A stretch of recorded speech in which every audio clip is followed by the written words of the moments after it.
এক বাটি সুজি অল্প একটু গুঁড়া দুধ ব্যবহার করে ভীষণই টেস্টি একটি নাস্তার রেসিপি তোমাদের সঙ্গে শেয়ার করব। বানানো যেমন সহজ, খেতেও কিন্তু হয় অসম্ভব মজার। বিকালের নাস্তায় অথবা হঠাৎ করে বাড়িতে কোনো গেস্ট চলে আসলে ঝটপট তৈরি করে নিতে পারবে এই রেসিপিটা। আসসালামু আলাইকুম everyone, welcome back to my channel Mahi কিচেনে। সকলকে স্বাগত জানাই নতুন আরও এক রেসিপি দেখার জন্য।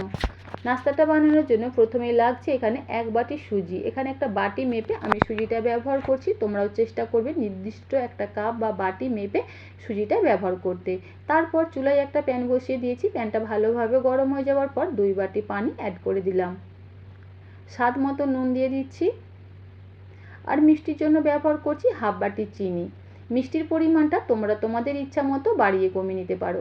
এবার সমস্ত কিছুকে খুব ভালোভাবে নেড়েচেড়ে মিশিয়ে দিচ্ছি।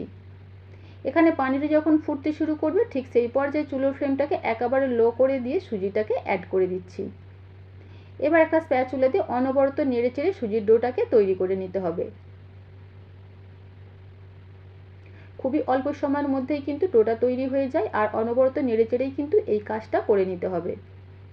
তো দেখতে পাচ্ছ বন্ধুরা, এখানে কিন্তু সুজির ডোটা খুব সুন্দরভাবে আমার রেডি হয়ে গেছে। এবার চুলো ফ্লেমটাকে অফ করে দিয়ে ডোটাকে নামিয়ে আমি হালকা ঠান্ডা হওয়া পর্যন্ত অপেক্ষা করব, আর অবশ্যই ঢাকা দিয়ে রাখবো যাতে ডোয়ের ওপরের অংশটা ড্রাই না হয়ে যায়।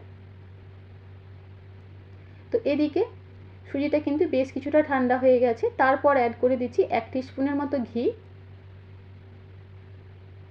আর ব্যবহার করব 10 টাকা দামের 1 প্যাকেট গুঁড়া দুধ। এখানে গুঁড়া দুধটা অবশ্যই ব্যবহার করার চেষ্টা করবে, তাহলে কিন্তু নাস্তাটার টেস্ট অনেক বেশি ভালো হবে, খেতেও ভীষণ মজা লাগবে। তারপর এই যে অল্প অল্প করে গুঁড়া দুধ ব্যবহার করছি, আর খুব ভালোভাবে ডোটাকে মেখে নিচ্ছি। একটু সময় নিয়ে ডোটাকে খুব ভালোভাবে মেখে নিতে হবে। এখানে সুন্দর একটা ফ্লেভারের জন্য অ্যাড করছি হাফ টিস্পুনের মতো মৌরি। আবারও খুব ভালোভাবে মেখে নিচ্ছি। এখানে ডোটা একটু স্টিকি ভাব বা একটু হাতের মধ্যে লেগে যাবে, তাই সামান্য একটু আবারও ঘি ব্যবহার করলাম। ঘি ব্যবহার করলে হাতের মধ্যে ডোটা কিন্তু আর লেগে যাবে না, খুব সহজেই একটা ডোয়ে পরিণত হবে। তো দেখতে পাচ্ছ বন্ধুরা, এখানে ডোটা কিন্তু খুব সুন্দরভাবে আমার রেডি হয়ে গেছে। এবার ডোটাকে 2 ভাগে ভাগ করে নিলাম।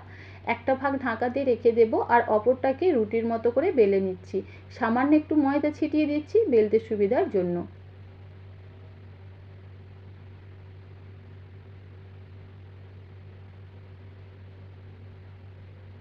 তবে এখানে রুটিটাকে খুব বেশি পাতলা করে বেলবো না, একটু মোটা করেই কিন্তু রুটিটাকে বেলে নিতে হবে। তো এই যে দেখতেই পাচ্ছ বন্ধুরা, ঠিক এইভাবেই কিন্তু রুটিটাকে বেলে নিতে হবে। এবার একটা গ্লাস দিয়ে আমি নাস্তাগুলো শেপ দিয়ে নিচ্ছি। তো এই যে দেখতেই পাচ্ছ, খুবই অল্প সময়ের মধ্যেই কিন্তু কতগুলো নাস্তা আমার তৈরি হয়ে গেল। এবার যে প্লেটের মধ্যে রাখবো সেই প্লেটে সামান্য একটু ময়দা ছিটিয়ে দেবো, যাতে একটার সঙ্গে আর একটা লেগে না যায়। একইভাবেই সমস্ত নাস্তাগুলো এখানে আমি তৈরি করে নিয়েছি, আর বানানো কতটা সহজ তোমরা দেখেই নিশ্চয়ই বুঝতে পারলে। এবার নাস্তাগুলো ভেজে নেবার জন্য পরিমাণ মতো তেল খুব ভালোভাবে গরম করে নিয়েছি।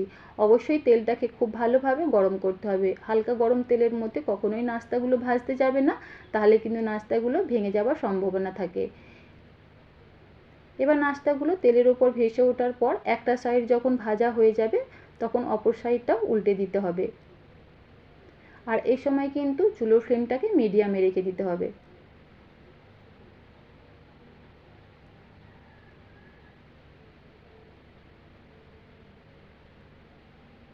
তো দেখতে পাচ্ছ বন্ধুরা, এখানে কিন্তু নাস্তাগুলোর মধ্যে খুব সুন্দর একটা কালার চলে এসেছে। এবার আমার নাস্তাগুলো ভাজা হয়ে গেছে, তেল ঝরিয়ে তুলে নিচ্ছি।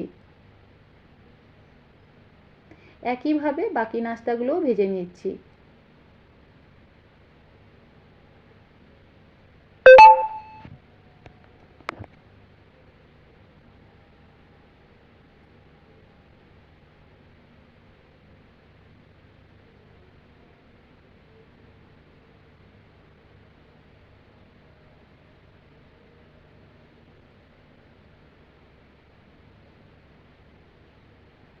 তো এই যে দেখতে পাচ্ছ বন্ধুরা, নাস্তাগুলোর ওপর সাইডটা যখন ভালোভাবে ভাজা হয়ে যাবে অপর সাইডটাও উল্টে দিচ্ছি। এইভাবে উল্টে পাল্টে নাস্তাগুলোকে লাল লাল করে ভেজে নিচ্ছি।